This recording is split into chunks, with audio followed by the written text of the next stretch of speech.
Oui, bonjour. Today's loaf comes to us by way of the Bhagavad Gita, in which Krishna says the following: on this path, effort never goes to waste, and there is no failure. Even a little effort towards spiritual awareness will protect you from the greatest fear.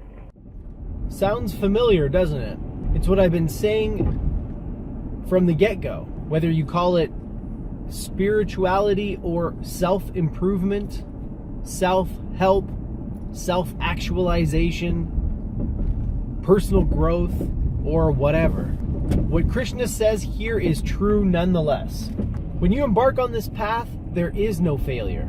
And even the smallest amount of progress will pay huge dividends. There's literally no downside to pursuing self-improvement or spiritual awareness, as Krishna calls it. And even when you backslide, it becomes beneficial because you learn from those events. You learn from those missteps, and you're therefore better equipped to avoid them in the future. So I have to agree with what Krishna says here. If you think, I'm not going to meditate, it's too hard. What if I'm no good at it?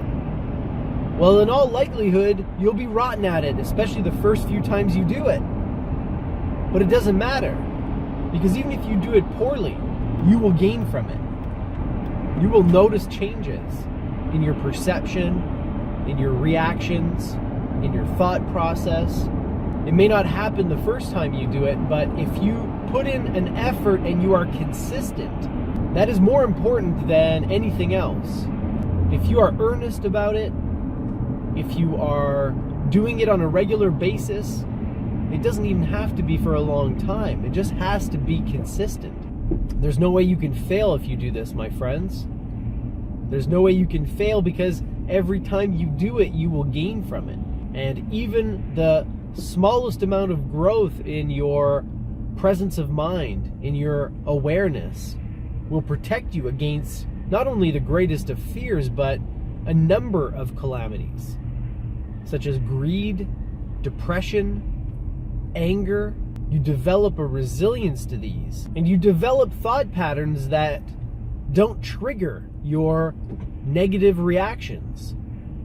You develop thought patterns that trigger positive reactions or helpful reactions. But the only way to do this is to become aware of your current state of mind, your current thought patterns.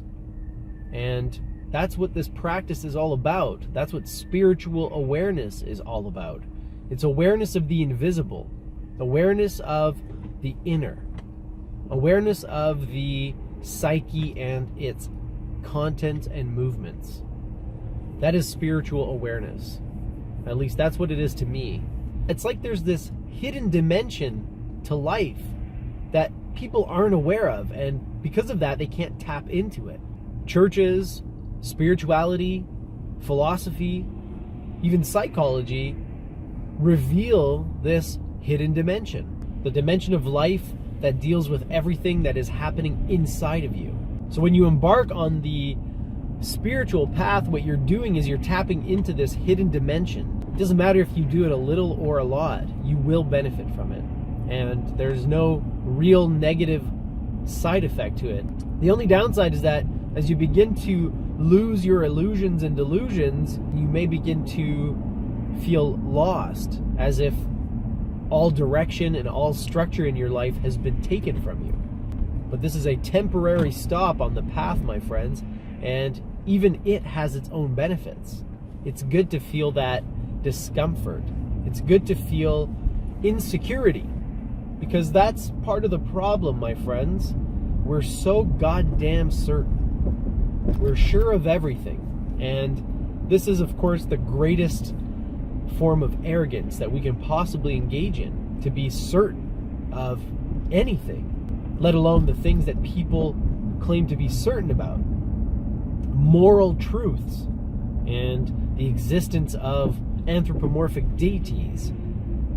How could you possibly be certain of these things when you have no way of testing them beyond your own subjective viewpoint? So when you embark on the path and you cross the threshold and you leave the old behind, that fear, that anxiety, that uncertainty, even it is beneficial. Even it will lead to growth. And in fact, you can think of it as a vaccine. Krishna says, even the smallest increase in spiritual awareness will protect you from the greatest fear. Well, I would argue that the initial fear of crossing the threshold and leaving your old worldview behind, that fear that you experience at that moment is like a vaccine. That's what inoculates you against the greatest fears. Because once you've lost everything, figuratively speaking, metaphorically speaking, once you've lost your most dearly held beliefs, your most cherished ideas, your biases and judgments and preconceived notions behind, well, let's just say that you have very little to be afraid of after that. Looks like I've reached the office safe and sound.